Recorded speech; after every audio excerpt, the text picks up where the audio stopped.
حائضہ نے اگر طواف افاضہ نہیں کیا، ایام حیض سے فارغ نہ ہوئی اور گورنمنٹ کی طرف سے جانے کی وجہ سے وہ سیٹ بھی کینسل نہیں کروا سکتی، تو اس کے لیے کیا حکم ہے ایسی مجبوری میں؟ پہلی تو بات یہ ہے کہ حائضہ عورت بیت اللہ کا طواف نہیں کر سکتی۔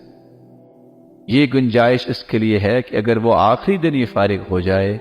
تو طواف الوداع اور جو حج کا طواف تھا ایک ہی طواف کرے تو اس کی دونوں ہی کنسیڈر ہو جائے۔ اور یہ صرف عورت کے لیے، مرد کے لیے بھی ایسا ہے۔ اگر بیمار ہے، وہ نہیں کر سکا تو طواف الوداع اس سے کرنا اور اس سے نکلنا ہے تو طواف کرے تو اس کے دونوں طواف کنسیڈر کیے جائے۔ شیخ محمد بن صالح العثیمین رحمہ اللہ تعالی، ان کا ایک فتویٰ موجود ہے کہ اگر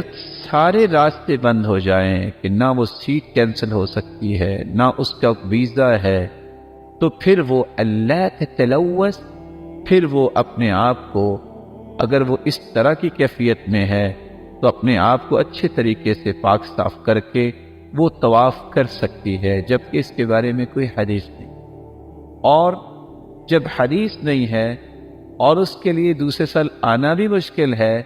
تو پھر اس الضرورات تبیح المحظورات کے تحت ہی ان کا فتویٰ ہے، پھر وہ جلدی سے طواف کر کے اور بیت اللہ کو ملوث کرنے سے بچے، اپنے آپ کو محفوظ کر کے وہ طواف کر سکتی۔